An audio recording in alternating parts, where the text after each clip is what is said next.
Welcome back. Today, we are going to discuss the Millennium Development Goals and the health related issues.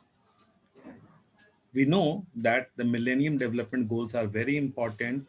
These goals were adopted at the turn of the millennia, and these goals are some of the consensus goals developed by United Nations at the global level. So, these goals are important because they have many health related goals, and these health related goals have played very important role in giving direction to the health policy making in nation states world over. So let's start. I've already shared my screen, and this lecture needs to be seen in continuity with my previous lecture. The previous lecture was on health policies part 1. In that lecture, I've discussed some of the important developments which were there since 1950s world over, and in a specific context of India also. So uh, as we know, in India we have serious implications of the Alma Ata Declaration of 1978. After that, we had the first health policy of 1983, and then there were several other important developments. We have discussed all these things in that particular lecture. In today's lecture, we'll talk about what are the Millennium Development Goals, what are the specific health related goals, and what are the specific achievements in Indian context. So this lecture is divided in 4 sections. First, what are the Millennium Development Goals? Then, what are the specific targets and indicators related to those goals? Then, assessment of the health related goals and achievements. And then, what the limitations? We'll talk about the achievements and the limitations simultaneously. So, what are the Millennium Development Goals? In September 2000, the largest ever gathering of heads of state ushered in the new millennium by adopting the United Nations Millennium Declaration. The declaration, endorsed by 189 countries, was then translated into a roadmap setting out goals to be reached by 2015. What is mentioned here is this, that at the turn of the century or millennia, that is 2000, we adopted specific goals for global at the global level, which were relevant for all the countries. Now, somebody may ask this question: why at the turn of the millennia or century? Why at 2000 only? Was this turn of the millennia the only specific reason for this? The answer is not just that. Basically, the turn of the millennia is certainly a very important event, but we should remember that the Alma Ata Declaration was made in 1978, and that time a very specific goal was mentioned, that health for all by 2000. So in 2000, we had completed 22 years of that Alma Ata Declaration. So it was very natural that there should have been a larger level policy as well as program assessment, that where the world is after 22 years of the goal of health for all. So 2000 became very important because we had already completed 22 years, the time period that was mentioned during the Alma Ata Declaration. And second important thing is this, that this was the turn of the century and the turn of the millennium.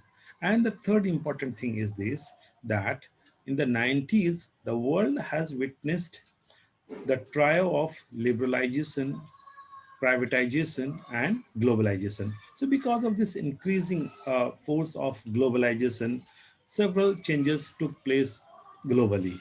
And the role of the state also somehow got narrowed. So when the role of the state was becoming narrower and the role of the market was becoming more prominent, it was again realized that the state should identify at least some of those specific elementary level areas where the intervention of the state is very important or where there is no substitute. So, keeping in mind all these things, the heads of the states actually came together and decided some of those goals, and those goals were adopted for 15 years. So, 2015 has already seen the completion of the Millennium Development Goals. And as we all know that by 2015, we made assessment of the achievements as well as we adopted another set of goal that is known as the Sustainable Development Goals. So these are two important things related to the time of initiating this massive program as well as closing of this massive program. Goals are common for developed and developing part of the world. Now, these goals are actually common for all regions of the world. All 8 goals are relevant for almost all these countries. However, the goals are adapted and especially the targets are adapted in such a way that they become significant for each and every nation state. There are several targets. The targets are relative, but every state has objectively identifiable targets. Then indicators are very important because common indicators help in developing global framework and standards. No country can ignore these common indicators. So these Millennium Development Goals are having goals, then targets, and then indicators. The role of a state is very important in achieving these goals, and the identification of these goals signifies the importance of a state in the globalization era. The significance of Millennium Development Goals lies in the linkages between them. They are mutually reinforcing.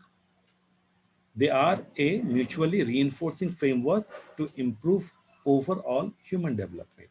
Now, the goals basically deal with different parameters, the different parameters of a new trajectory of development, which is known as human development. As we know, human development primarily talks about income, education, and health. And these Millennium Development Goals are actually the reflection of all the 3 dimensions of this human development approach. And that is why very often people develop some kind of parallels between the human development approach and this Millennium Development Goals. The MDGs provide a vision of development in which income, health, and education are squarely at the center. 3 out of 8 goals, 8 out of 16 targets, and 18 of the 48 indicators relate directly to health. But although we say that the Millennium Development Goals have parallels with the Human Development Approach, but these are primarily known for the health related targets because health targets have never attracted the attention of the policies of the nation states at global level like this ever before. So education somehow has been drawing attention of the nation states, and economic growth and development has always been there. So health targets and health goals are a new addition, and that is why Millennium Development Goals become very important, and especially the health related goals.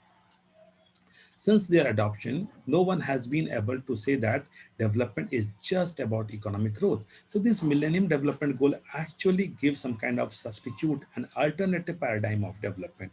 It is a replacement of the economic growth model or the economic development model. Economic growth or economic development alone is not enough.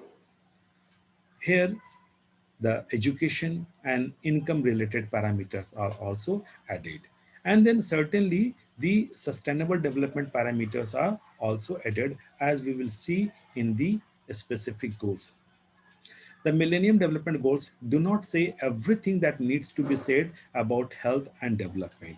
Yes, although we have been relating the MDGs with health related issues, but it would be wrong to say that the MDGs have included everything related to health. Not everything related to health has been included, but yes, the truth is this, that the minimum or something special or something meaningful has been included.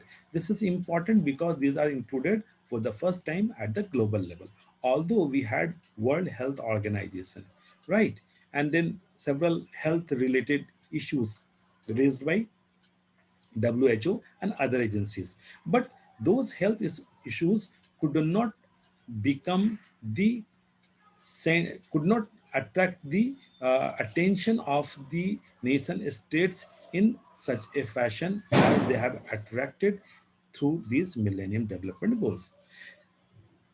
We need to see the MDGs in alignment with the Alma Ata Declaration, because the Alma Ata Declaration long back had made a declaration related to achieving the goal of health for all.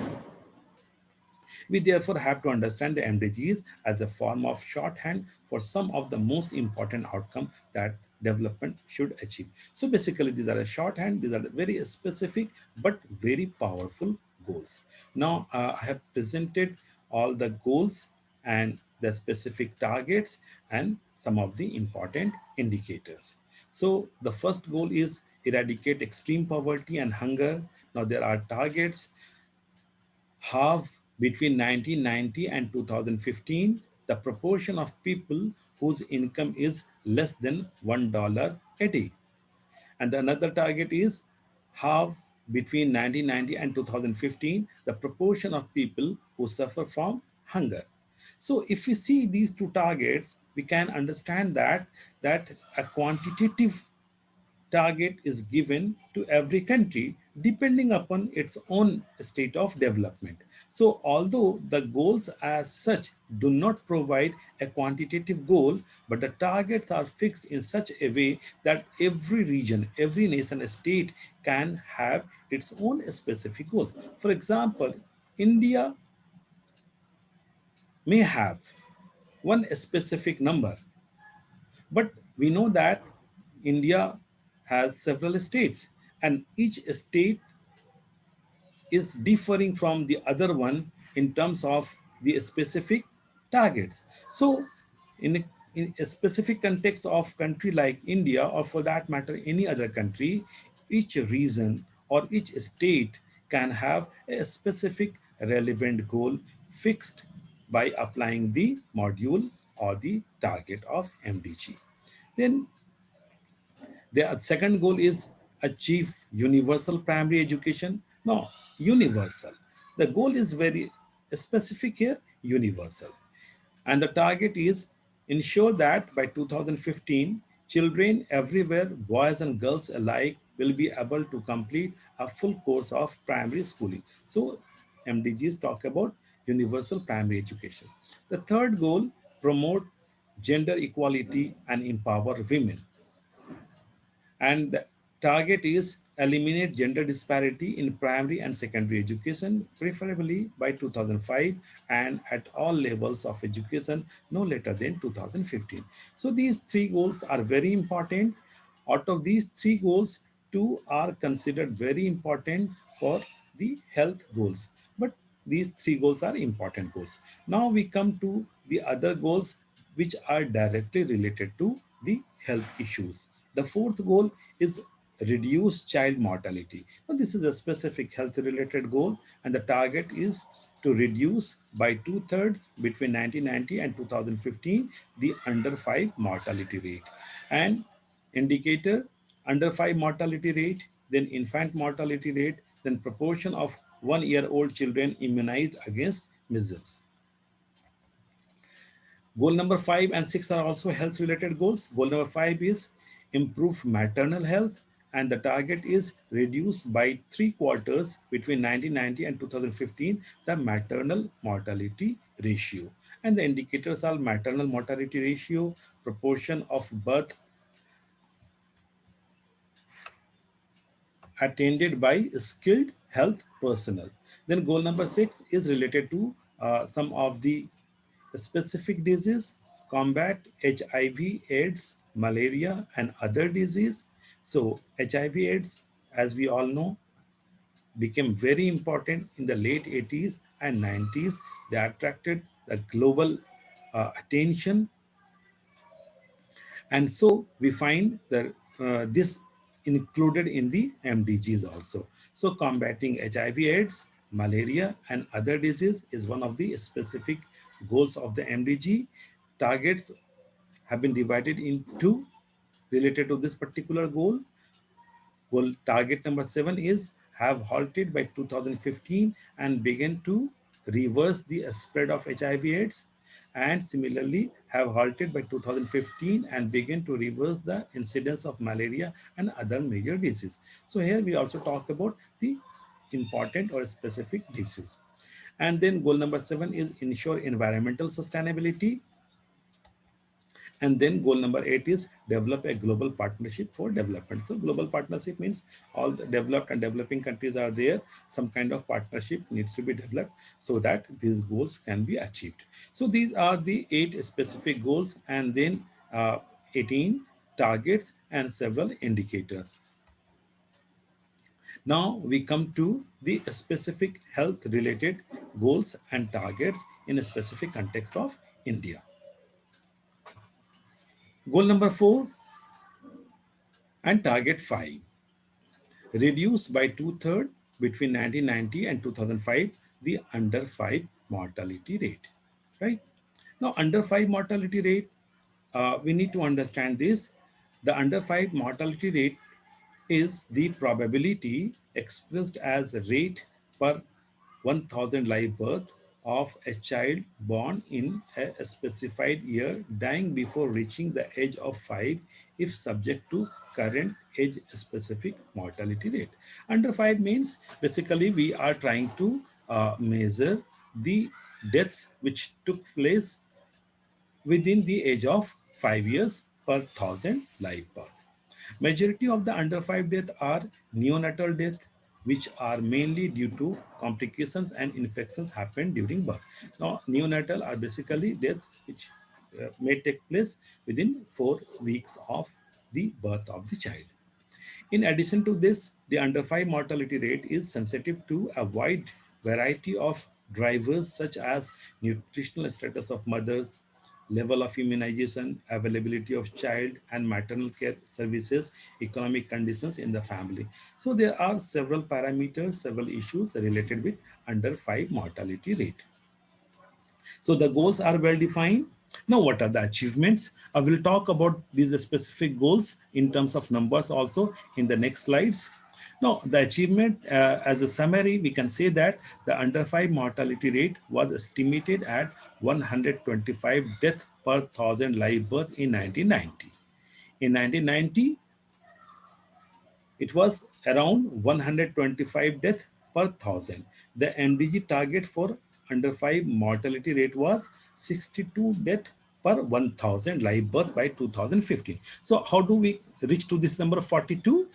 Because it was 125 and we see that reduced by two-thirds. So when it was 125, we have reduced it to two-thirds, and so the number which is coming is 42. So the goal became 42 at all India level. But this 42 which is prevailing at all India level will not remain same for different Indian states, because every state needs to reach to this number by applying the same formula, that is two-thirds. As per SRS 2015, the under 5 mortality rate was at 43 deaths per 1000 live birth and was very close to the target. So if we see that in 2015, we reached to the number 43, it was just one more than 42. So collectively, we achieved this goal. But what kind of disparity is prevailing, or is this applicable for all Indian states? We will just see. The under 5 mortality rate for rural areas is higher than that of the urban areas. So the rural urban disparity is very visible, and as we have mentioned it here also. In 2015, the rural under 5 mortality rate was 48, whereas urban under 5 mortality rate was 28.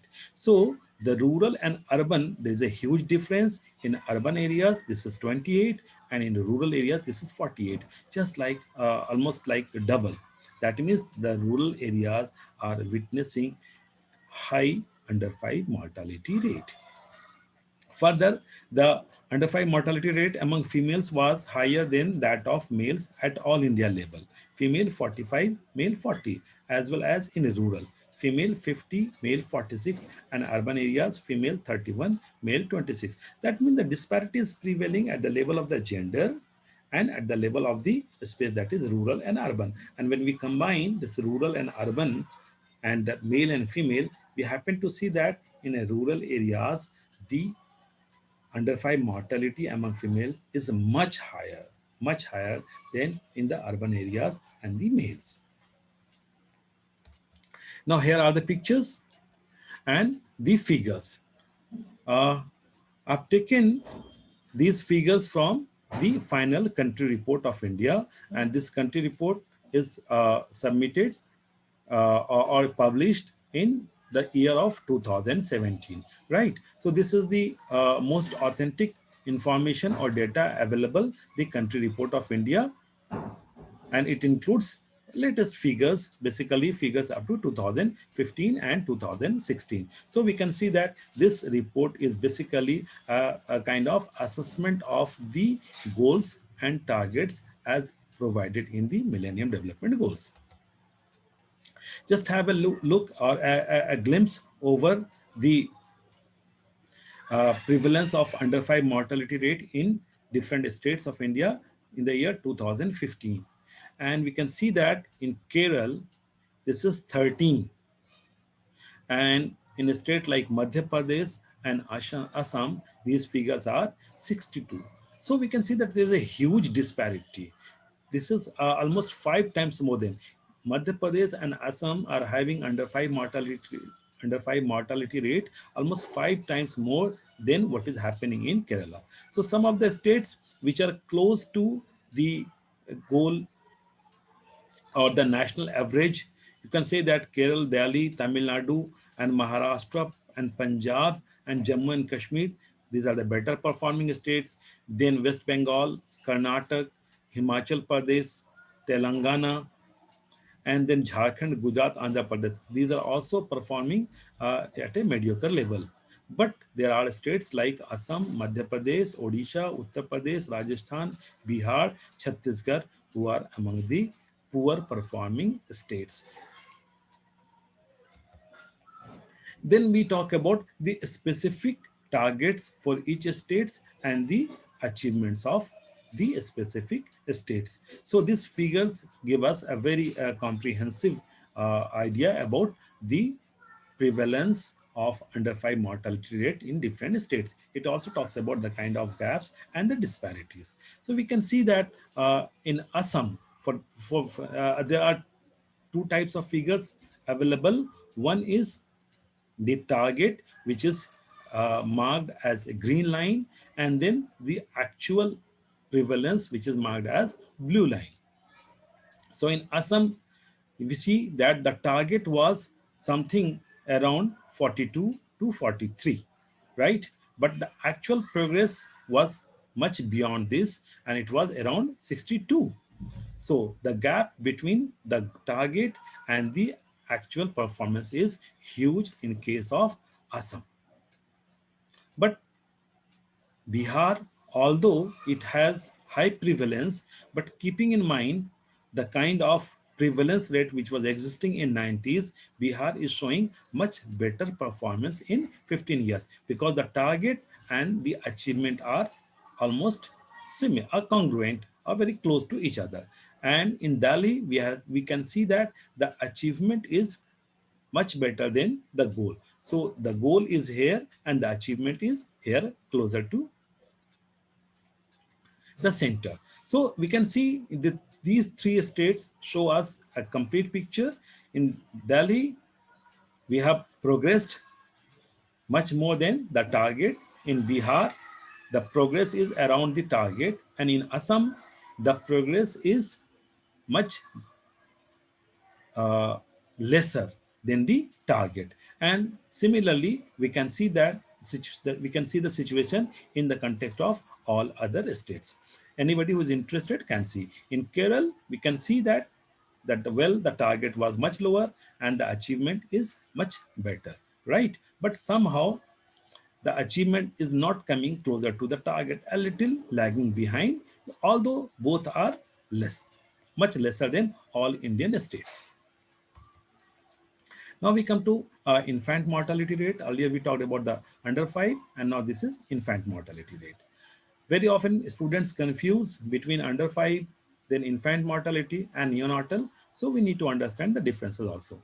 The infant mortality rate is the number of deaths in children under 1 year of age per thousand live birth. So under 5 is under the age of 5 years, and infant mortality rate is under 1 year of age. The IMR is a very sensitive and important indicator of health, as its movements are indicative of the health condition of the population. Then high neonatal, that is neonatal means less than 29 days of birth or within 4 weeks of birth. So high neonatal mortality still continues to be a significant contributor to the infant mortality rate in India. So one of the important causes of prevalence of high infant mortality is high neonatal mortality. In 2015, at national level, 67.8% of the total infant death were neonatal death. That means most of the 67% of the children lost their lives within 1 month of taking birth. At national level, the neonatal mortality rate is 25 and ranges from 15 in urban areas to 29 in rural areas. So the disparity is very visible, almost double, 15 in urban areas and 29 in rural areas. Among the bigger states, neonatal mortality ranges from 35 in Odisha to 6 in Kerala. Again, among the states, this disparity is much visible. In India, IMR was estimated at 80 per thousand live birth in 1990. So in 1990, it was 80. So we have developed a specific target based on these numbers. As per the SRS 2015, the IMR is at 37 vis-a-vis the target of 27 infant death per thousand live birth by 2015. So in 2015, the target was to reach to the number 27, whereas the achievement is 37. That is, we are not close to the target. So the achievement is not as per the goal of MDG. We in India collectively we fail to achieve this goal of achieving the targets related to infant mortality. The recent results from SRS shows that IMR has further declined to 34 in 2016. So although there is 1 point decrease from 15 to 16, but it is no way closer to 27. Now here we have the figures related to the major states. Again, we can see that in Kerala, we have performed much better. So the IMR in Kerala is 10, whereas Madhya Pradesh, it is worst. And we can see that this is above 45, right? So the best performing state is Kerala, and the worst performing states are Madhya Pradesh, Odisha, Rajasthan, and Bihar, right? All these states are actually performing lesser than India collectively. Then we can see the specific targets and achievements of the important states here. Again, we can see there are circles which talk about the specific prevalence rate. So from 0 to 10 to 20, 30, 40, and 50. And we can see that some of the states, for example, Goa, here it comes to this inner circle. Whereas we can see that states like Uttar Pradesh and Assam are and Madhya Pradesh, they are basically touching the outer circle. That means the prevalence rate of IMR is highest in Madhya Pradesh, as it was clear in the previous slide also. But here we can see the target as well as achievement. So here again, the green line is showing the target and the blue line is showing the actual achievement. Many states are basically lagging behind in achieving the targets, and we can see that Assam is lagging behind in a very massive way. Then we can see that other states like Gujarat and then Haryana, are also lagging behind in achieving the goals. Madhya Pradesh is also lagging behind. Rajasthan is lagging behind in a serious way. Uttar Pradesh is also lagging behind. And then Andhra Pradesh is also lagging behind in achieving the goals of infant mortality as per the Millennium Development Goals. Then we are also having the prevalence as per the rural and urban areas. And we have given the figures for rural and urban areas for various years. Anybody interested in the years can take these figures from this chart. Then we come to the next important Millennium Development Goal. This is goal number 5, maternal mortality ratio. Now, one thing we need to remember when we talk about MMR, this R is not representing rate here, rather it is representing ratio. So we talk about maternal mortality ratio, right? The maternal mortality ratio is the number of women who die from any cause related to or aggravated by pregnancy or its management, excluding accidental or incidental causes, during pregnancy and childbirth or within 42 days of termination of pregnancy, irrespective of the duration and site of the pregnancy, per 1 lakh live birth. That means total number of maternal death taking place against 1 lakh live birth. This is known as maternal mortality. And basically, when we talk about the death of the mother, so basically we take into consideration all death caused because of the childbirth related issues till 42nd day, till within 42 days of the birth of the child.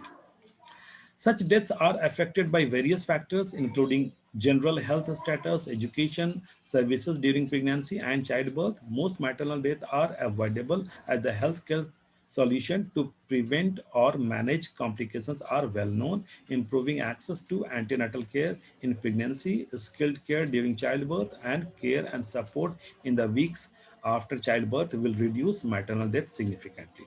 So here we have talked about some of the important issues related to MMR.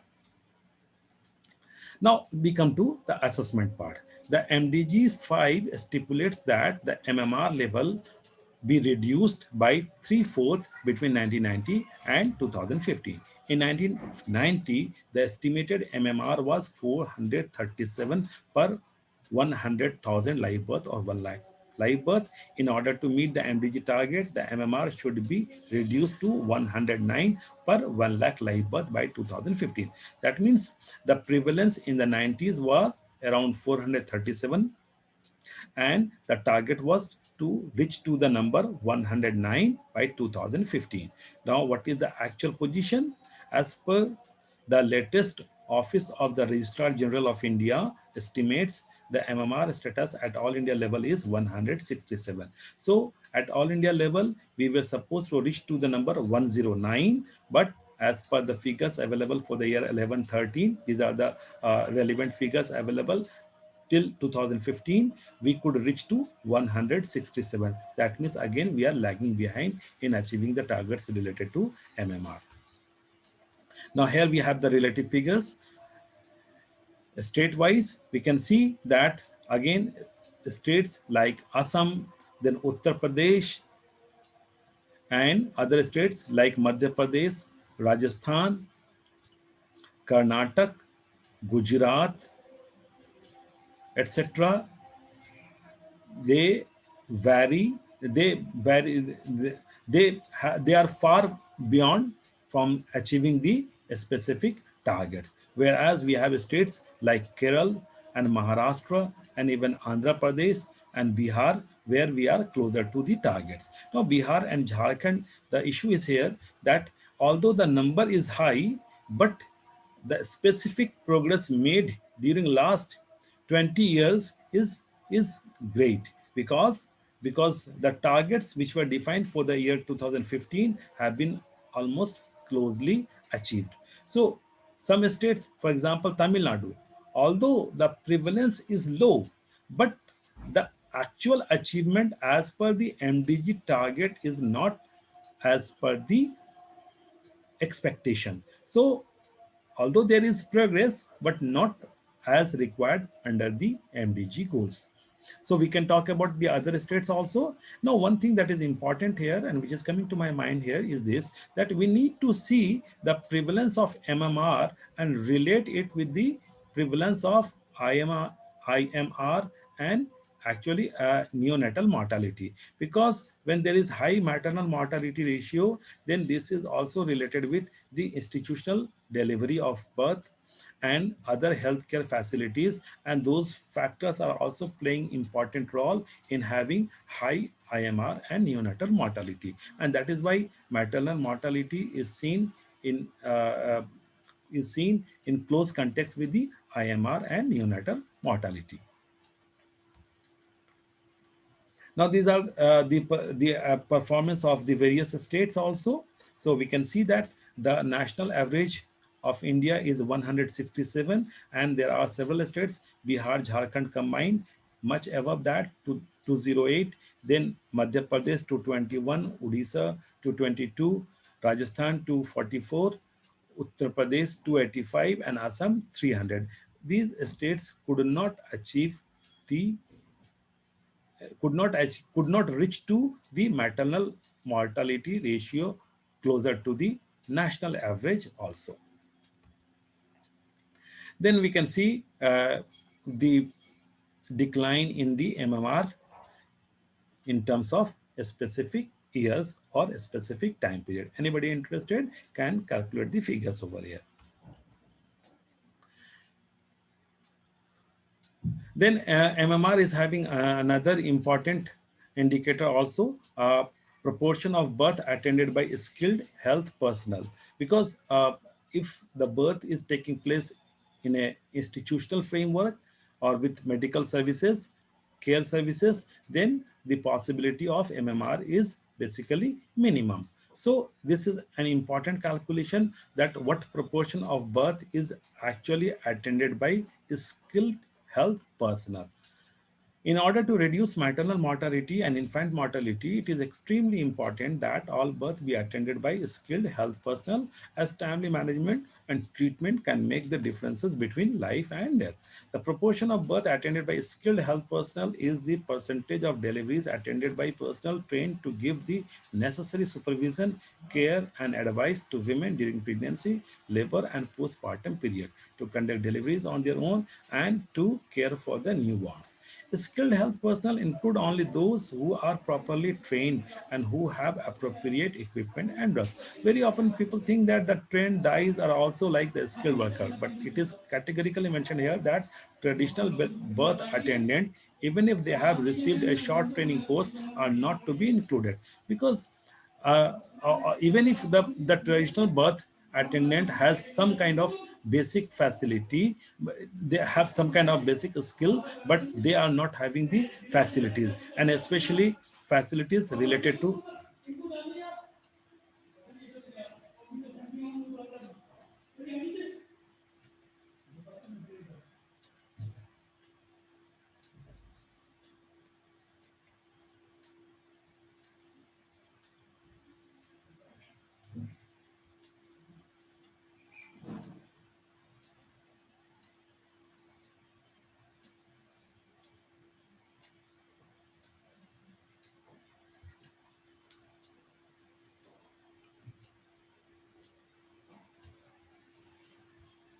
There was a brief disturbance, and so I paused. I don't know how this will appear, but yes, I have reconnected.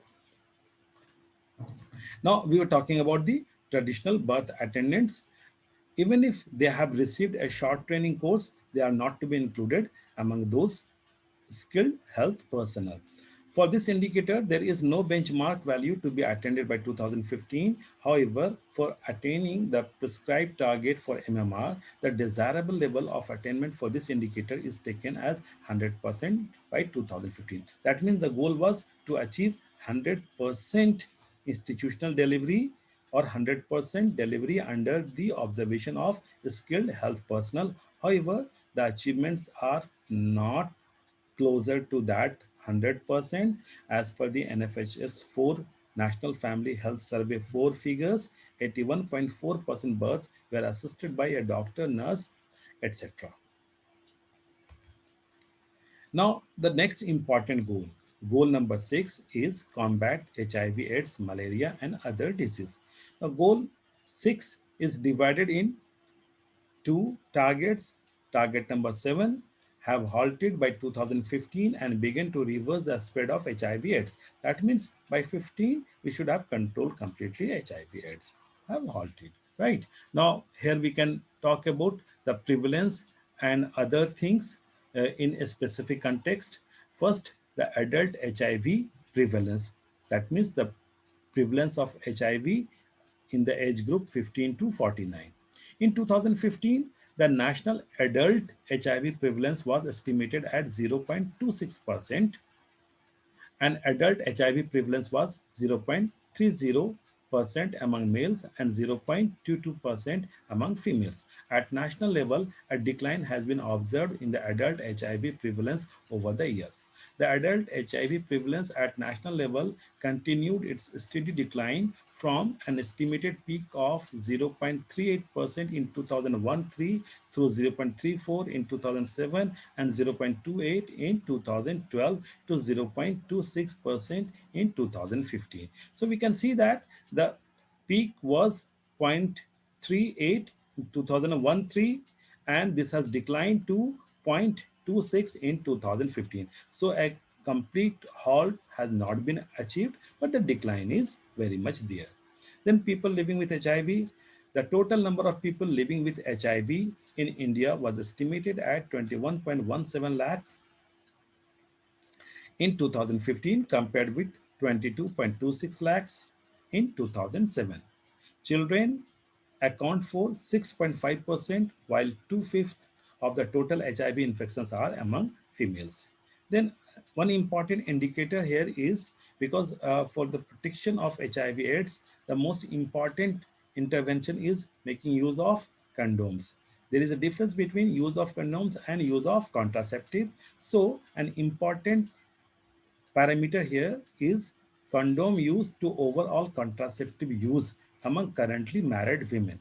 According to NFHS 4 in 2015-6, the condom use rate of the contraceptive prevalence rate, which is condom use to overall contraceptive use among currently married women, that is 15 to 49 years of is only 5.6% at all India level. So what is happening that even if people are using some kind of some measures of contraceptives, but this is not actually use of condoms, and we know that several contraceptive which which do serve the purpose of birth control, but they are unable to serve the protection from communication of HIV/AIDS, and that is why this indicator is developed here. Then we can have some of the important figures here. The estimated adult HIV prevalence states above national level estimate. So in at all India level, this prevalence is 0.26, and we can see all states which have prevalence above this national average. So we can see that Tamil Nadu, Tripura, Chandigarh, Maharashtra, Goa, Gujarat, Karnataka, Andhra Pradesh, Nagaland, Mizoram, and Manipur all have prevalence above the national average. Then HIV prevalence among pregnant women aged 15 to 24 years. Now, pregnant women basically do have the possibility of communicating this disease to the newborn babies, and that is why this become a very important and very vulnerable group, and that's why these figures are very important, right? So here we can see that the prevalence among various states. Nagaland is is showing the highest prevalence in this category, whereas other states and Tripura is showing the lowest among these states. Then we come to combat of other diseases like malaria, tuberculosis, etc. The incidence of malaria in the country started declining as cases was brought down from 2 million in 2000 to 1 million in 2016. So this is 20 lakh in 20 lakh 31,000 in 2000 and 10 lakh 90,000 in 2016. That is a 50% decline. The annual parasite incidence per thousand population has declined from 2.09 in 2000 to 0.64 in 2015 up to September 2015. However, there existed fluctuations during this period, and recently the API. What is this API? This is annual parasite incidence, right? Increased from 0.72 in 2013 to 0.89 in 2014. So prevalence of malaria, which is caused by parasite, is very serious. This is an important cause of mortality in India. There are different variants of malaria. Then another important disease here is tuberculosis. Tuberculosis is also a very serious challenge. Now, in case of tuberculosis and malaria, basically there is an important variant which is known as drug resistant, right? Or even the MDR, that is multi drug resistant. So drug resistant and multi-drug resistance are very serious problems which create fatalities. So we have mentioned some of the specific targets and the achievements related to malaria and tuberculosis control in these slides. So annual parasite incidence per thousand population, malaria, we can see that this is declining over the years. And then we talk about the prevalence of tuberculosis, incidence of tuberculosis cases, global level 104 lakh, and in India 28 lakh. Then mortality because of tuberculosis at all India level, this is 4.8 lakh. Then incidence of HIV and tuberculosis is 1.1 lakh. And mortality of HIV and tuberculosis is 37,000, right? And then MDR, that is multi-drug resistant tuberculosis, 1.3 lakh. Now, one thing that is very important, and I need to talk here is this, that when we talk about mortality caused because of HIV, then HIV as such is not a disease, but it is basically an immune, it is a virus which which is weakening the immune system of the body. So when a person is suffering from, is having the virus of AIDS or HIV, then the immune system is weakened. And when such person become victim of something like malaria or tuberculosis, then the possibility of his mortality increases many times more. And that is why these figures are very important. We see that when when somebody is suffering from HIV and when that person is infected with tuberculosis, then it becomes a deadly combination. Similarly, HIV and malaria also become a very deadly combination. But most of the mortalities which are caused because of HIV are often people who are suffering from tuberculosis because this combination is very deadly. In 2014, the incidence of tuberculosis per 1 lakh population was 167, whereas the prevalence of tuberculosis per 1 lakh population is 195. So the figures are also there. And then we can see the mortality. The mortality figures are very important. Incidence and prevalence are having a specific calculations. Then we come toward the end of this presentation. The incidence and prevalence of tuberculosis per 1 lakh population has been shown in a declining trend. Had been showing a declining trend, and it is presented here. All these figures have been taken from this country report. So here we come to the end of these slides. And before I close, I must say here this, that these three specific health related goals of the MDGs are very important. We have discussed the specific achievement as well as the limitations. We could see this, that bearing the first target related to infant mortality and under 5 mortality, we have not achieved the goals related to a maternal mortality ratio or even control of HIV, malaria, etc. So yes, the efforts are going on. The programs, the various programs initiated by governments of the central level and the state levels are going on, and we have discussed some of these issues when we are talking about the health of the children and reproductive health also. So we are in uh, we are in this direction of achieving these targets and goals. But yes, despite making several policy interventions and programs, we are yet to achieve these targets in a comprehensive way. So uh, I think that the government at the state as well as union level must make specific programs and must try to execute those programs so that the health related goals could be achieved, so that we can achieve longevity of life and we can think of having a proper human development for each and every individual. So thank you very much for being with me. With this, I close